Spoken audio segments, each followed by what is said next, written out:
сексуальна настільки, хоч бери і пиши про це на лобі. Спалюєш усіх і все навколо пусто, як в пустелі гобі. В порівнянні з тобою мій світу красива, наче хобі. Через тебе і таких, як ти, hard and soul, feel so bad to мобі. Але з попою такою, як тебе, все це можна мати в попі. Коливання твоїх грудей, це травми психічні плюс фобії. Пацани кричать, fuck мій мозок, але для тебе це хобі. Якщо ти будеш амідалою, для тебе буду Obi-Wan Kenobi.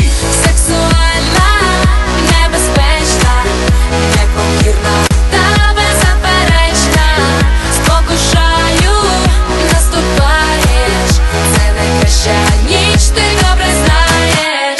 Сексуальна, небезпечна, непокірна та беззаперечна.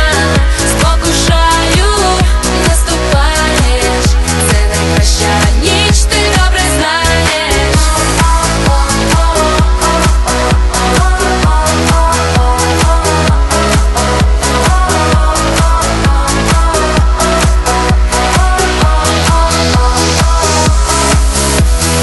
Ти добре знаєш, який я, як я ставлюсь до того, яка ти. Таких як ти більше нема, це правда, але подібних багато. Тому порада всім красуням, будь ласка, не будьте егоїстки. Я не дуже люблю м'ясо, але дуже люблю голі кістки. Поділіться зі мною всім найкращим, що ви маєте. А в знак подяки ми замутим з вами кабаре і вар'єте. Потім поміняємо любов групову на пристрасний тет-а-тет. Маю риму ідеально на ета, але її не пустять в ефір.